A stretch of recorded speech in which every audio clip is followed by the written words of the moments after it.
ಆಮೇಲೆ ಕಾಂತರಾಜು ಅವರೇನು ರಿಜಿಸ್ಟ್ರಾರ್, ಅವರು RCS registrar of cooperative societies. ಏನು ಕನ್ನಡದಲ್ಲಿ ಏನಂತ ಕರೆಯೋದು ಅದಕ್ಕೆ? ರಿಜಿಸ್ಟ್ರಾರ್ ಅನ್ನೋದೇ ಕನ್ನಡದಲ್ಲಿ ಮಾಡಿ, ನಿಬಂಧಕರಿಗೆ ಮಾಡಬೇಡಿ ಅಮ್ಮ, ರಿಜಿಸ್ಟ್ರಾರ್ ಅಂತಲೇ ಕನ್ನಡದಲ್ಲಿ ಮಾಡಿ. ಕುವೆಂಪು ಏನು ಹೇಳ್ತಿರು ಗೊತ್ತಾ? ಕನ್ನಡ ಪದ ಜನಪ್ರಿಯ ಆಗಿರ್ತಕ್ಕಂಥ ಕನ್ನಡ ಪದ ಸಿಕ್ಕದೆ ಹೋದರೆ ಇಂಗ್ಲೀಷ್ ಪದಕ್ಕೆ ರುಕಾರ ಸೇರಿಸ್ಬಿಡಿ ಅಂತ. ಇಂಗ್ಲೀಷ್ ಪದಕ್ಕೆ ರುಕಾರ ಸೇರಿಸ್ಬಿಡಿ ಅಂತ. ಈಗ ಕಾರು ಅನ್ನೋದು ಇಂಗ್ಲೀಷ್ ಕನ್ನಡ ಪದನಾ? ಮೋಟಾರು ಅನ್ನೋದು ಕನ್ನಡ ಪದನಾ?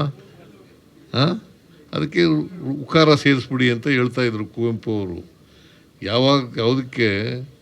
ಈಗ ಜನರ ಬಳಕೆಯಲ್ಲಿರ್ತಕ್ಕಂಥ ಪದ ಇದೆಯಲ್ಲ, ಜನರ ಬಳಕೆಯಲ್ಲಿರ್ತಕ್ಕ ರಿಜಿಸ್ಟ್ರಾರ್ ಅಂದರೆ ಗೊತ್ತಾಗುತ್ತೆ, ನಿಬಂಧಕರು ಅಂದರೆ ಗೊತ್ತಾಗಲ್ಲ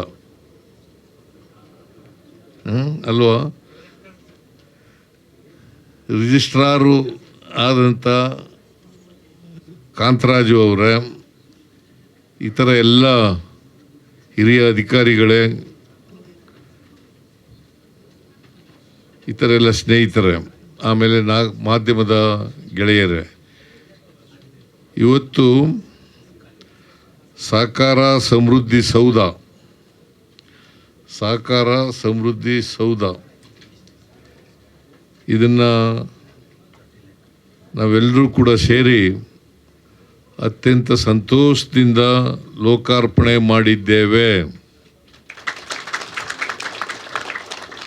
ಒಂದು ಸಂತೋಷದ ವಿಚಾರ ಏನಪ್ಪ ಅಂತಂದರೆ, ಇದಕ್ಕೆ ನಾನೇ ಭೂಮಿ ಪೂಜೆ ಮಾಡಿದ್ದೆ. ಅಂದಿನ ಸಹಕಾರ ಸಚಿವರಾದಂಥ ರಾಜಣ್ಣವರು ಕರ್ಕೊಬಂದು ನನಗೆ ಇಲ್ಲಿ ಭೂಮಿ ಪೂಜೆ ಮಾಡಿಸಿದರು. ಇವತ್ತು ಇದೇ ಇಲಾಖೆಯ ಸಚಿವನಾಗಿ,